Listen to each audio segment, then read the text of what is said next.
Hello friend, कैसे हो आप लोग। स्वागत है एग्ज़ाम में डीजी में। मैं हूं एके और स्टार्ट करते हैं आज का लेक्चर स्टार्ट करने से पहले मैं आपको बता दूं या फिर मैं आपसे कुछ प्रश्न पूछना चाहता हूं जिसका उत्तर बहुत ही आवश्यक है। पहला क्वेश्चन जो ये है, क्या आपको जीके याद करने में परेशानी होती है? दूसरा क्वेश्चन, क्या जीके आपके लिए बोरिंग सब्जेक्ट है? तीसरा क्वेश्चन, क्या आप जीके के कारण एग्जाम में अच्छा स्कोर नहीं कर पाते हो और अपने चॉइस का जॉब नहीं मिल पाता है? कई सारे स्टूडेंट हैं जिन्होंने मुझे बताया है जो सर मैं सब सब्जेक्ट में अच्छा स्कोर करता हूँ, मेरा अच्छा स्कोर बनता है, लेकिन जीके के कारण मैं अच्छे से स्कोर नहीं कर पाता और अपने चॉइस का जॉब नहीं मिल पाता है।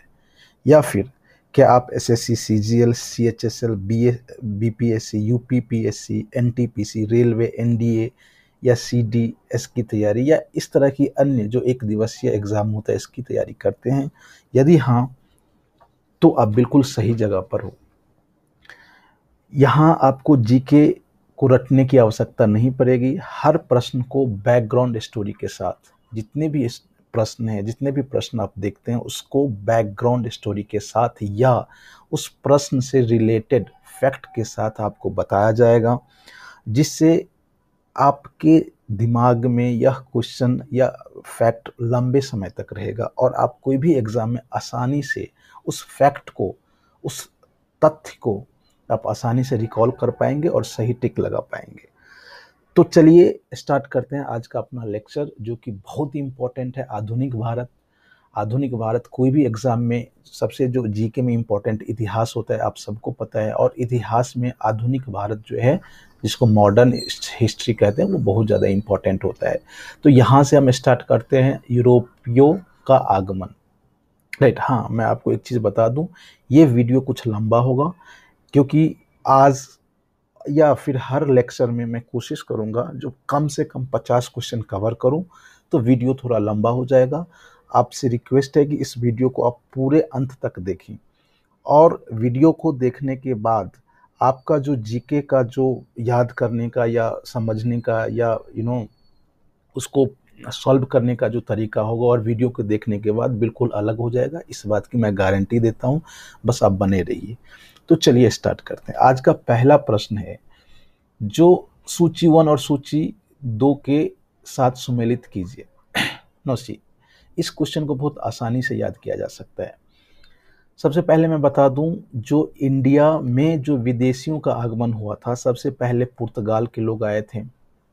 राइट, इसके बाद ब्रिटिश ईस्ट इंडिया कंपनी आई थी, इसके बाद डच आया था और फ्रेंच आया था। राइट, फ्रेंच सबसे लास्ट में आया था, तो सबसे लास्ट वाला हमें याद हो जाएगा। फ्रेंच क्या है, सबसे लास्ट में आया था। और पुर्तगाल जो वास्को डिगामा आप सबको पता है, सबसे पहले आया था।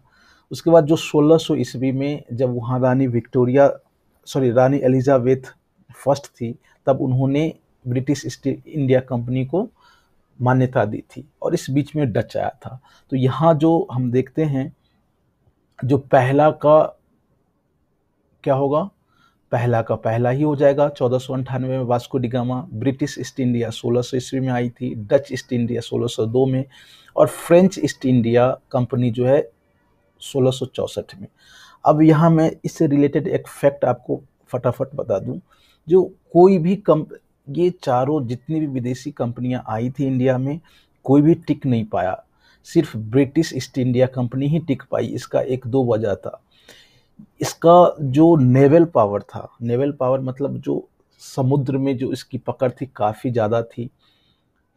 फ्रेंच ईस्ट इंडिया कंपनी ये एक्चुअली वहाँ की सरकार द्वारा मान्यता दी गई थी, तो उस पर जो पकड़ था सरकार का था। और जानते ही हैं आप, सरकार की पकड़ होने के कारण कोई कंपनी बहुत ज़्यादा ग्रो नहीं कर पाएगी। तो इस तरह से हम देखते हैं, जो ब्रिटिश ईस्ट इंडिया कंपनी ने, कहने का मतलब है अंग्रेज़ों ने सबको पराजित किया। आगे हम लोग देखेंगे बहुत सारे युद्ध अंग्रेज ने अन्य अपने ही मतलब विदेशी कंपनी के साथ उन्होंने लड़ा और सबको पराजित करके वो यहाँ रुक गया। तो ये आज का अपना पहला प्रश्न है। दूसरा प्रश्न है जो फिर कह रहा है जो सुमेलित कीजिए। अब मैं आपको बता दूं, जो इसको याद करने का तरीका क्या है। आप लोग यदि पौंडीचेरी गए होंगे तो पौंडीचेरी में देखेंगे वहाँ फ्रेंच कॉलोनी है, राइट, वहाँ फ्रेंच कॉलोनी है, जहाँ पौंडीचेरी में ही अरविंदो घोष का आश्रम भी है, आपको याद रखना चाहिए, ये भी फैक्ट है। दूसरा, गोवा, आप लोग जितने भी लोग गए होंगे, गोवा में आप देखेंगे जो पुर्तगाली से संबंधित वहाँ जो चर्च का स्ट्रक्चर है या फिर वहाँ जो मकान है, ये सब गोवा में है, राइट। दूसरा फैक्ट ये है, जो ये गोवा को सबसे लास्ट में, जब 1947 में हमारा भारत देश आज़ाद हुआ, उसके बाद भी 1960 के आसपास जो भारत सरकार ने गोवा को पुर्तगालियों से वापस लिया था। तो जैसे कि आप जानते हैं, जो ये कह रहा है उसका मुख्यालय कहाँ है, तो जाहिर सी बात है पौंडीचेरी हो जाएगा फ्रेंच का, इसके बाद गोवा हो जाएगा पुर्तगाली का, और ब्रिटिश ईस्ट इंडिया ये कोलकाता का। इसका बहुत लंबा स्टोरी है, हम लोग बाद में देखेंगे, इसको बहुत सही से समझेंगे। डच ईस्ट इंडिया जो ये नागापट्टनम है, तो ये ईस्ट, यदि हम भारत की मैप देखें तो ये ईस्टर्न साइड में है, राइट। तो इस तरह से हमने देखा, जो इसको तो इस तरह से हम याद रख सकते हैं।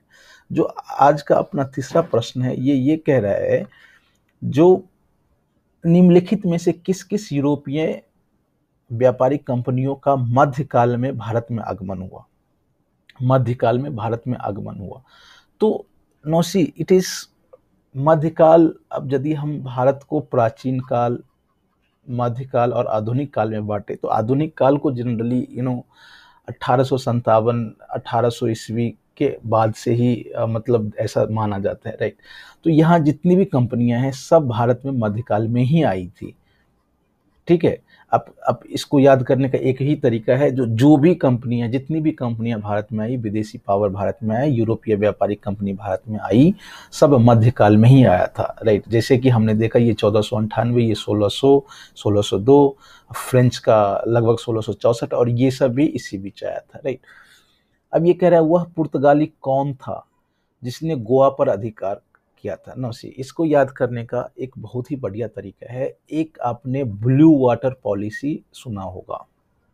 ब्लू वाटर पॉलिसी, ये पूछा जाता है अक्सर एग्जाम में, ये होता क्या है। ब्लू वाटर पॉलिसी पुर्तगाल से संबंधित है। अब यदि आप मैप देखेंगे, यदि आप भारत का मैप देखेंगे, ये इस तरह से, ये जितना ये अपना साउथ इंडिया है, और ये इलाका जितना भी था, राइट, इस पे पुर्तगालियों ने बहुत दबदबा जमाया हुआ था, और इस क्षेत्र में जो भी जहाज आएगा उससे वो या तो उसके परमिशन से ही आएगा या फिर उससे वो वसूली करते थे। तो इसी को कहते हैं ब्लू वाटर पॉलिसी। तो सबसे पहले तो हम ये देखते हैं, जो फ्रांसिस डी अल्मेडा, ये पहला उसका गवर्नर था, लेकिन उसके काल में बहुत ज़्यादा वो पुर्तगाली अपना वर्चस्व नहीं फैला पाया। लेकिन ये जो अल्फांसो डी अल्बुकर्क जो आया, इन्होंने बहुत ही तेजी से पुर्तगाली शासन व्यवस्था को बहुत ही जगह पर फैलाया, जिसमें गोवा भी एक आता है, राइट। तो वो, इसका आंसर हो जाएगा B, Alfonso de Albuquerque, right. अब ये कह रहा है, जो भारत में ईस्ट इंडिया कंपनी का पहला गवर्नर जनरल कौन था, तो यहाँ आप अभी याद रखिए वारेन हेस्टिंग। इस पे हम लोग एक विशेष क्लास बनाएंगे, और जितने भी गवर्नर जनरल है उसको हम याद रखेंगे। यहाँ आपका आंसर हो जाएगा वारेन हेस्टिंग। तो इस तरह से हमने 5 प्रश्न देखा, राइट। 6 प्रश्न जो है ये कह रहा है, जो निम्नलिखित में से किस यूरोपीय ने भारत में सबसे पहले अपना व्यापार फैलाया और प्रभावित किया। तो जाहिर सी बात है 1498 में कौन आया था, पुर्तगाल। तो इसका आंसर हो जाएगा पुर्तगाल। अब कह रहा है, जो 1498 में वास्को डी गामा भारत में कहाँ उतरा था, ये कालीकट। इसकी भी बहुत लंबी कहानी है, और ये क्वेश्चन बहुत सारे प्रश्न एग्जाम में पूछे गए, आपको याद रखना है। कालीकट केरला में है, कहाँ है, ये केरला में है कालीकट, राइट। अब वास्को डी गामा कहाँ का रहने वाला था, ये पुर्तगाल का। वह अंग्रेज जिसने सम्राट जहांगीर के दरबार में आकर वेट किया था, तो इसका होगा सर टॉमस रो। कौन थे वो, सर टॉमस रो। अब देखिए, एक ऐसा समय था जो अंग्रेजों ने मुगल शासक के दरबार में प्रार्थना करने आया था, जो आप हमें हिस्सा दे, आप हमें हिस्सा इन द सेंस कि आप हमें परमिशन दे, मैं फैक्ट्री लगा पाऊँ, बिजनेस कर पाऊँ। और आप 1857 में जो लास्ट मुगल एम्परर था बहादुर शाह जफर, यदि आप उसको पढ़े होंगे तो आपको स्टोरी पता होगा। दिल्ली के चौराहे पे बहादुर शाह जफर को तो जेल में भेज दिया, राइट, और उसके बेटे को दीन दहाड़े दिल्ली के चौराहे पे अंग्रेजों ने गोली मारा या फांसी लटकाया। तो ये हालत थी, अंग्रेज इस तरह के लोग थे, राइट। तो इसको आप इस तरह से याद रखें। जो सर टॉमस रो जो थे, वो सम्राट जहांगीर के दरबार में आकर परमिशन मांगे थे, आकर वेट किए थे। अब जो नेक्स्ट है, गोवा, दमन और दीव का उपनिवेशीकरण मूलतः किसके द्वारा किया गया? एक चीज आप यहां देखो, ये है भारत का मैप। इसको हम इस तरह कुछ ऐसे ऐसे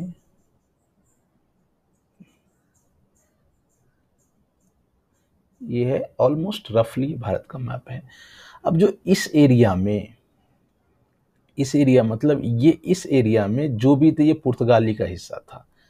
तो यदि आप उसको देखें, गोवा, दमन और दीव ये इधर ही है, राइट, वेस्टर्न में, तो यहाँ पुर्तगाली ही होगा।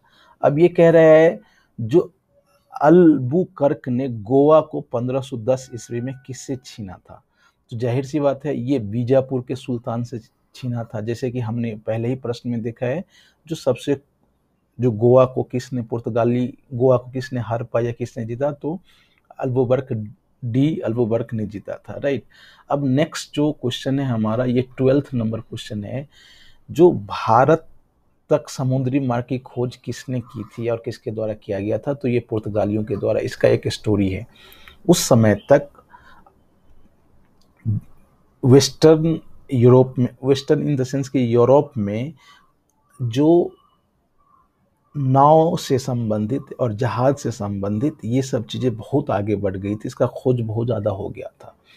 तो पुर्तगाली और स्पेन में बहुत ही ज्यादा क्रेज था समुद्री खोज का, और इसी तरह से उन्होंने बहुत प्रयास किया, कई लोगों ने बहुत प्रयास किया। कुछ लोग अमेरिका की तरफ चले गए और कुछ लोग इंडिया की तरफ आए, राइट। तो पुर्तगाली द्वारा भारत का समुद्री मार्ग द्वारा खोज किया गया था। नेक्स्ट क्वेश्चन है, जो ब्रिटिशों ने भारत में सूरत में अपनी पहली फैक्ट्री स्थापित करने की अनुमति किससे प्राप्त की थी? तो जहांगीर से। जैसे कि आपने पीछे प्रश्न देखा है, जो सर टॉमस रो कहाँ आया था, किसके दरबार में? तो जहांगीर के दरबार में। नेक्स्ट है, भारत के समुद्री मार्ग की खोज किसने की? तो ये वास्को डी गामा। जैसे कि हम लोगों ने देखा, तृतीय कर्नाटक युद्ध, एंग्लो फ्रेंच संघर्ष की समाप्ति किस संधि से हुई? सबसे पहले एंग्लो और फ्रेंच, ये ब्रिटिश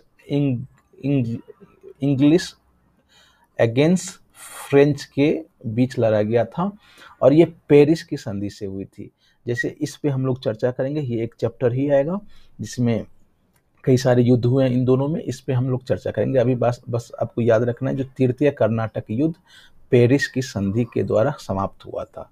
अब नेक्स्ट क्वेश्चन देखते हैं, जो पुर्तगाली व्यापारिक कंपनियों के भारत आगमन का सर्वप्रथम उद्देश्य क्या था?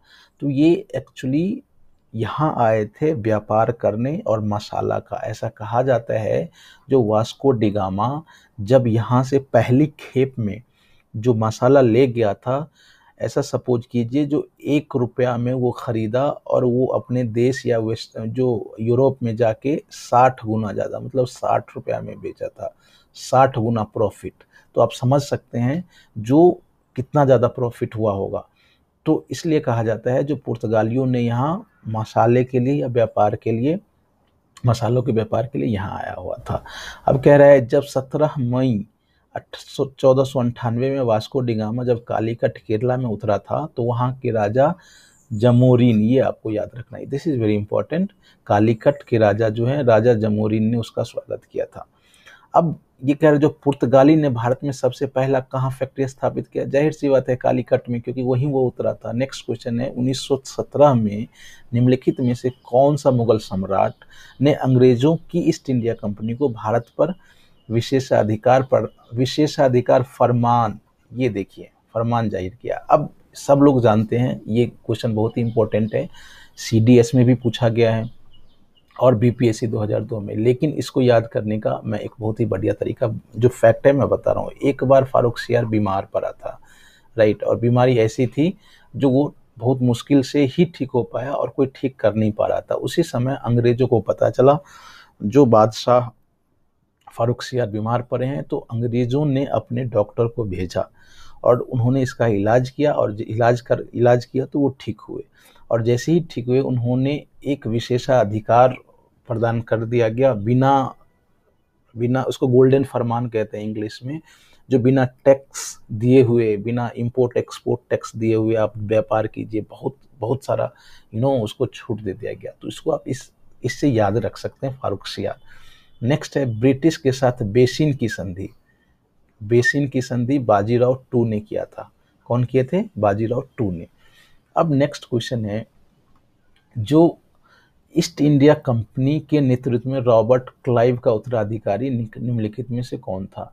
रॉबर्ट क्लाइव और ये हेस्टिंग है, हम लोग इस पे चर्चा करेंगे। ये CDS 2004 में पूछा गया है। हम लोगों ने, मैंने आपको पहले ही बता दिया था ब्लू वाटर पॉलिसी क्या है। तो ये फ्रांसिस डी अल्मेडा, जो कि मैंने आपको कहा था जो इस एरिया में जितने भी जहाज एंटर होंगे या आएगा या उस पर वो टैक्स लगाएंगे, राइट। भारत में पुर्तगाली साम्राज्य का वास्तविक संस्थापक कौन था? देखिए यहाँ दो बात है, एक तो फ्रांसिस डी अल्मीडा और अल्फांसो डी अबुकर्क, ये दोनों में आप अंतर समझिए। He was the first governor और इसके बाद ये आए। तो जब फ्रांसिस डी अल्मोडा उस समय ये ब्लू वाटर पॉलिसी निकाले थे, लेकिन जो असली वास्तविक साम्राज्य था स्थापित किया था या संस्थापक थे ये अल्फांसो डी अल्बुकर्क, क्योंकि इन्होंने ही बीजापुर के सुल्तान से गोवा को जीता था। अब ये कह रहा है जो अबुकर्क ने बीजापुर के किस सुल्तान से गोवा छीना था? तो जाहिर सी बात है यूसुफ आदिल शाह, इसको आप याद रखेंगे। पुर्तगाली उपनिवेश का प्रथम गवर्नर कौन था? हम लोगों ने ऑलरेडी चर्चा किया है, फ्रांसिस्को डी अल्मीडा, राइट। अब नेक्स्ट क्वेश्चन है, जो निम्नलिखित में से किस स्थान पर अंग्रेज ने पुर्तगालियों को सॉली के स्थान पर हराया था? किसने? तो थॉमस बेस्ट ने। इसका भी एक स्टोरी है कि धीरे धीरे जो पुर्तगाली थे, क्योंकि उस समय मुगल शासक था और पुर्तगाली जो थे वो मुगल शासक, एक्चुअली इनका जो राज करने का तरीका था पुर्तगालियों का, वो राज नहीं करना चाहता था। ये लूटपाट में बहुत ही ज़्यादा विश्वास करते थे। कोई पतन जो पोर्ट होता है उसको लूट लेना, ये लूटपाट में बहुत ज़्यादा विश्वास करते थे। और उस समय जो मुगल शासक था ये उनसे परेशान थे और इसी का फ़ायदा अंग्रेज ने उठाया क्योंकि मुगल शासक के पास नौसैनिक बहुत कम थे या नहीं के बराबर थे, राइट। तो अंग्रेजों की सहायता से उस समय अंग्रेजों ने मौका का फ़ायदा उठाया और अंग्रेजों ने ये ऑफर दिया मुगल शासक को, जो मैं पुर्तगाली के साथ लड़ाई करूंगा बशर्ते यदि मैं उसको हरा देता हूं तो आप मुझे परमिशन दे बिजनेस करने का। और यही हुआ, अंग्रेजों ने पुर्तगाली को हराया। तो इस तरह से हमने देखा 26 क्वेश्चंस। आई होप कि आप स्टोरी जाने, वीडियो को दोबारा देखें, हर प्रश्न के पीछे स्टोरी है, राइट। और यहाँ मैं आपको एक बात बताना चाहूँगा, यदि आपको लग रहा है जो ये तरीका बढ़िया है, यदि आपको ऐसा लग रहा है जो इफ़ यू लाइक इट, तो मैं ये कहूँगा जो आप चैनल को सब्सक्राइब करें, चैनल को ज़्यादा से ज़्यादा देखें, शेयर करें। चलिए आगे का क्वेश्चन ये है, 27 नंबर क्वेश्चन ये है, जो निम्नलिखित में से प्रथम कर्नाटक युद्ध, ये 3 कर्नाटक युद्ध हुआ है, इसकी चर्चा हम करेंगे। इसका तत्कालिक कारण क्या था? तो अंग्रेजों द्वारा फ्रांसीसी जहाज़ों का अधिग्रहण, ये इम्पॉर्टेंट है। जितने भी युद्ध वाले पोर्शन हैं हर का अलग वीडियो बनाया जाएगा, उस पर आप आराम से उसको देख सकते हैं। किसे जहांगीर ने खान की उपाधि दी थी? तो ये हॉकिंस, ये भी एक इंग्लिशमैन थे जो कि जहांगीर के ही दरबार में आए हुए थे और उसे खान की उपाधि दिया हुआ था जहांगीर ने। अब कहते हैं नेक्स्ट क्वेश्चन ये है, जो उस क्षेत्र की पहचान करे जहां यूरोप वासियों को सर्वोत्तम सोरा और अफीम प्राप्त होता था। ये बीपीएससी के लिए बहुत ही इंपॉर्टेंट है। इसलिए जो पटना और पटना के आसपास जितने भी इलाके थे उस समय सोरा होता क्या है? सोरा बारूद होता है, राइट, जिसका यूज बारूद में होता है। और अफीम, ये ऑफकोर्स जो ड्रग्स है, तो उस समय सबसे ज़्यादा प्राप्त बिहार से हुआ करता था। ये आपको याद रखने योग्य बात है। भारत में 1612 ईस्वी में अंग्रेजों ने अपनी पहली फैक्ट्री कहाँ बनाई थी? तो सूरत में बनाई थी। ये आप उसको इस तरह से याद रखिए। अब ये नेक्स्ट क्वेश्चन है, निम्नलिखित में से जिस एक शासक ने ईस्ट इंडिया कंपनी को दीवानी प्रदान की थी वह कौन था? ये शाह आलम टू है। इसकी स्टोरी कुछ इस तरह से है, जब आप बक्सर की युद्ध को देखेंगे तो उस समय हुआ ऐसा था, जो हाँ बक्सर की युद्ध, उसमें अंग्रेज एक तरफ और 3 शासक, एक शाह आलम टू, एक अवध का शासक और तीसरा जो था बंगाल का शासक, ये तीनों मिल के लड़ाई किया था बक्सर के युद्ध में। लेकिन उन सबों की हार हो गई थी और यही माना जाता है जो वहाँ से अंग्रेजों ने बहुत भयंकर तरीके से इंडिया पर शासन करना स्टार्ट किया था। और जब हम लोग बक्सर और प्लासी की लड़ाई पढ़ेंगे तो उसमें उसको और डिटेल से पढ़ेंगे। तो यहाँ आप ये समझिए, बस एक स्टोरी को बैकग्राउंड में रखिए, जो शाह आलम टू ये भाग गया था, अंग्रेज मतलब वो दिल्ली छोड़ के भाग गया था, अवध में शरण ले रखा था, राइट। तो इस तरह से ये शाह आलम टू है। नेक्स्ट क्वेश्चन है, जो बंगाल की निम्नलिखित फैक्ट्रियों में जो पुर्तगाली द्वारा स्थापित की गई थी हुगली। अब ये देखिए, जब पुर्तगालियों को ये लूटपाट में बहुत ज़्यादा विश्वास करते थे, उनको ऐसा लगने लगा जो अब कहाँ जाया जाए, तो ये हुगली में आया हुआ था, राइट। तो यहाँ एक ये क्वेश्चन है, ये इंपॉर्टेंट है, दिस इज इंपॉर्टेंट क्वेश्चन, आप थोड़ा ध्यान रखिएगा। बंगाल की निम्नलिखित फैक्ट्रियों में से एक जो पुर्तगालियों द्वारा स्थापित की गई थी वो हुगली में था। अब ये नेक्स्ट क्वेश्चन है, जो एक द्वीप पर निर्मित भारत का सबसे बड़ा नगर कौन है? मुंबई। अब मुंबई ये द्वीपों पर बसा हुआ शहर है, उसको आप याद रखिए। भारत में तंबाकू, अब देखिए, जो जब अंग्रेज या कोई भी विदेशी कंपनियां भारत आई तो वो अपने साथ कुछ अच्छी चीज़ें भी ले आई, कुछ खराब चीज़ें भी आई, उन्होंने शोषण किया, उन्होंने एक्सप्लॉइट किया, ये सब है, लेकिन बहुत सारे योगदान भी दिए। तो जिसमें पुर्तगालियों का ये योगदान है, जो तंबाकू का श्रेय जो भारत में जो है वो पुर्तगालियों द्वारा किया गया है। नेक्स्ट क्वेश्चन ये है, जो भारत में फ्रांसीसियों ने अपना सबसे पहला, क्योंकि ये वेस्टर्न साइड में और वो लोग उसी साइड पहले आते थे, इसलिए हम ऐसा कह सकते हैं जो सूरत में। अब ये जो मुद्रण प्रिंटिंग प्रेस है, जैसे कि हमने कहा जो व्हाट द कंट्रीब्यूशन क्या है, तो पुर्तगालियों का सबसे पहले तंबाकू, दूसरा हमने देखा जो प्रिंटिंग प्रेस की, जो प्रिंटिंग प्रेस जो न्यूज़पेपर या जो भी कोई मैगजीन होता है वो प्रिंटिंग प्रेस के द्वारा ही होता है, तो ये पुर्तगालियों की मदद के द्वारा ही या उसको ही श्रेय दिया जाता है। नेक्स्ट क्वेश्चन है, जो यूरोपीय व्यापारिक कंपनियों के कारखाने होते थे, एक्चुअली ये लोग करते क्या थे? सबसे पहले फैक्ट्री कैसे बसाते थे? ये एक फोर्ट बनाया, फोर्ट मतलब दीवार, राइट, और इसके अंदर ही सब कुछ रहना, फैक्ट्री, भंडार, गोदाम, एवरीथिंग इसी गोडाउन इसी के अंदर हुआ करता था। तो इसको हम भंडार गृह एवं उत्पादन केंद्र दोनों के लिए हम ऐसे यूज कर सकते हैं। नेक्स्ट क्वेश्चन है, पुर्तगाली उपनिवेशों गोवा दमन द्वीप को किस वर्ष जन आंदोलन के बल पर भारत सरकार ने भारतीय गणराज्य में विलय किया था? जैसे कि मैंने आपको पहले ही बताया था, जो गोवा जो था सबसे लास्ट में भारत में मिला है और 1961 में मिला है, उसको आप याद रखिए। क्योंकि आज़ाद तो हम हो गए थे अंग्रेज से, लेकिन ये तो पुर्तगाल के अंडर था, तो वो हमें तो उस समय मिला नहीं, तो 1961 में हमने उससे छीना।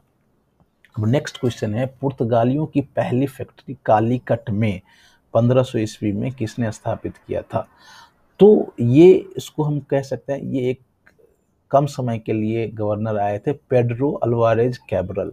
ये बहुत ज़्यादा इंपॉर्टेंट है नहीं, उसको आप बस एक नज़र दे सकते हैं। नेक्स्ट क्वेश्चन हमारा है, भारत से भारतीय वस्त्रों को प्रमुख निर्यात की वस्तु का श्रेय किसे दिया जाता है? प्रमुख वस्त्र, भारतीय वस्त्र, तो ये फ्रांसीसियों को दिया जाता है। इस तरह से हम देखेंगे। डचों को भारतीय व्यापार से अलग करने में कौन सफल रही है? अंग्रेज। इसका भी मैं आपको बताऊंगा जो क्या कारण था। एक्चुअली डच जो थे वो बहुत ज़्यादा इंटरेस्टेड ये इंडोनेशिया और उधर के देशों में थे, तो वो बहुत ज़्यादा वहाँ मतलब अपना आधिपत्य भी नहीं जमा पा रहे थे इंडिया में। तो अंग्रेज़ों, और बहुत सारा कारण है, लेकिन अंग्रेज़ों के द्वारा ही उसको भारत से हटाया गया, इसको हम देखेंगे। वह कौन सा निर्णायक युद्ध था जिसमें अंग्रेज़ों ने डचों को हरा दिया? यही जिसकी युद्ध बेदरा का युद्ध, उसी में वहाँ से वो युद्ध किया और वहाँ से हरा दिया और वहाँ से चला गया। डचों की पहली फैक्ट्री ये मसूलीपट्टनम, ये जो है वो साउथ इंडिया में ही है, मसूलीपट्टनम, ये वहीं स्थापित किए। नेक्स्ट क्वेश्चन जो है ये सॉरी, नेक्स्ट क्वेश्चन यहाँ से हम लोग थोड़ा देख लें तो यहाँ ये जो है सूची 1 और सूची 2 हमें मिलाना है। तो यहाँ हम देखते हैं जो सबसे पहले Estado the India, cartridge, inquisition और पोर्टो ग्रेनेडो, ये एक्चुअली है क्या? ये सब पुर्तगालियों द्वारा किया गया है, इसको आप ऐसे समझिए। तो इसका ये जो एस्तादो द इंडिया, ये पुर्तगालियों के सामुद्रिक साम्राज्य, जैसे कि हमने कहा जो ब्लू वाटर पॉलिसी, उसको आप यहाँ से याद कर सकते हैं। कार्टेज क्या था? ये पुर्तगालियों द्वारा जारी किया गया जाने वाला पत्र या आज्ञा पत्र। अब इसको मैं फिर एक बार बता दूं, यदि कोई आएगा जहाज तो ये पहले पुर्तगालियों से परमिशन लेगा, ये आज्ञा पत्र देगा, इसके बाद ही वो एंटर कर सकता है या इस रूट का इस्तेमाल कर सकता है। तो कार्टेज इसी को कहते हैं। इनक्विजिशन तो पुर्तगालियों द्वारा स्थापित धार्मिक न्यायाधिकरण। इनक्विजिशन जो जाहिर सी बात है, जो वहाँ धर्म से रिलेटेड कुछ न्याय मिलना चाहिए, जिसको इनजस्टिस मिल रहा है, तो इन्हीं को इनक्विजिशन कहते हैं। और पोर्टो ग्रेनेडो ये एक बंदरगाह था, पुर्तगालियों द्वारा चिटगांव को दी गई संज्ञा। ये जो चिटगांव जो अपने इंडिया में, उसको ये संज्ञा दिया गया था। नेक्स्ट क्वेश्चन है हमारा, जो 18वीं सदी में जितने भी लड़ाई लड़े गए उसको कर्मानुसार, तो सबसे पहले अंबर युद्ध है, प्लासी युद्ध है, वांडीवास युद्ध है और बक्सर युद्ध है। इस पे हम लोग चर्चा करेंगे। जितने भी युद्ध है उसको अभी आप तक फिलहाल ऐसे ही रहने दीजिए। एक बार ध्यान में रखिए, जो पहले प्लासी, 2 तो कम से कम आप ध्यान में ही रखिए। प्लासी का युद्ध पहले हुआ, बक्सर का युद्ध बाद में हुआ, और इस बीच में ही अंबर युद्ध उससे पहले और वांडीवास का युद्ध हुआ। नेक्स्ट क्वेश्चन हमारा है, जो भारत में यूरोपीय शक्तियों के प्रवेश के संदर्भ में कौन सा कथन सही है? तो ये पुर्तगालियों ने सही नहीं है, सही नहीं है। तो सबसे पहले तो आप देखिए, जो अंग्रेजों ने पहला अपना दक्षिण में मसूलीपट्टनम में बनाया, सही है। पूर्वी भारत में अंग्रेजों ने अपना 1633 में उड़ीसा में बनाया, ये भी सही है। डुप्ले, ये कौन था? ही वॉज ग्रेट कमांडर और गवर्नर ऑफ फ्रांसीसी, इसकी हम चर्चा करेंगे। यदि वो इंडिया में रहता तो अंग्रेज इतना ज़्यादा आगे नहीं बढ़ पाता, फ्रेंच का भी दबदबा बना रहता, लेकिन उसका ट्रांसफ़र कह लिया, उसको बुला लिया गया फ्रांसीसी सरकार द्वारा, और जिसके कारण उसको बहुत ज़्यादा फ़ायदा मिला। तो सिर्फ ये 1510 ईस्वी में है। ये बीजापुर के जो सुल्तान है उससे गोवा को छीना था, ये 1510 ईस्वी में। बाद बाकी सब सही है, इसको आप ऐसे समझिए। नेक्स्ट क्वेश्चन है, सीकरी और आगरा पहुंचने वाला पहला अंग्रेज व्यापारी कौन था? तो राल्फ फिच था, राइट।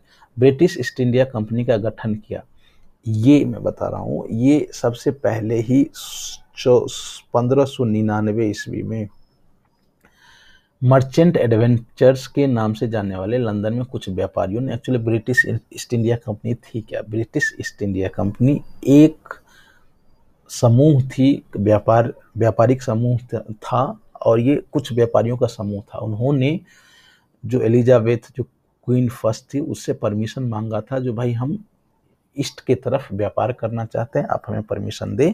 तो इस तरह से ही ब्रिटिश ईस्ट इंडिया कंपनी का गठन हुआ था। 31 दिसंबर 1600 को किसने एक रॉयल चार्टर जारी कर, ये 1599 नहीं, yes, here is a dot, I will clear it tomorrow, right. 31 दिसंबर 1600 को किसने एक रॉयल चार्टर जारी कर ब्रिटिश ईस्ट इंडिया कंपनी को पूर्वी देश के साथ एकमात्र अधिकार दे? वही जो मैं रानी एलिजाबेथ की मैं चर्चा कर रहा था, वही थे, राइट। अब जो नेक्स्ट क्वेश्चन है आज का, ये ब्रिटिश ईस्ट इंडिया कंपनी का जो सर्वप्रथम गवर्नर कौन था? This is not that important, but आप टॉमस स्माइथ याद कर सकते हैं। हाँ, कैप्टन विलियम्स, हॉकिंस किस जहाज से भारत पहुंचे थे? तो ये हेक्टर है। हॉकिंस जो कि जहांगीर ने जिसको खान की उपाधि दी थी, राइट।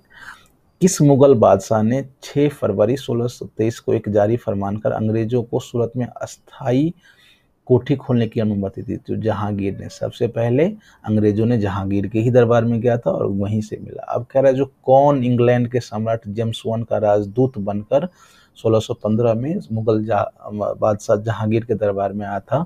तो सर टॉमस रो, राइट। तो इस तरह से हम लोगों ने लगभग 50 क्वेश्चन देखा है, 53 क्वेश्चन देखा है। एंड ये सब जितने भी क्वेश्चन है बहुत ज़्यादा इंपॉर्टेंट है। मैं आपसे रिक्वेस्ट करता हूँ जो आप क्वेश्चन को समझे, समझे, स्टोरीज इंपॉर्टेंट। मेरा एक ही पर्पस है, जो आप सॉल्व करते होंगे आप सॉल्व कर लिए होंगे। ये क्वेश्चन सब बहुत ज़्यादा डिफिकल्ट है नहीं, लेकिन जब इजी है तो मैं आपसे ये रिक्वेस्ट करता हूँ जो ये इजी क्वेश्चन आपके किसी भी एग्जाम में गलत भी ना हो।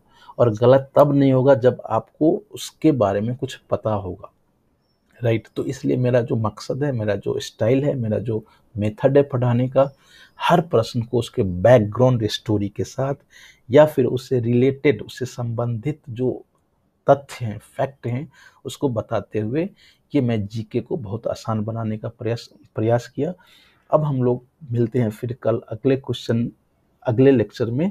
तब तक के लिए आप लोग अपना ख्याल रखिए। हाँ, यदि आपको ऐसा लगता है, जो if you like it please subscribe, watch and share among your friends.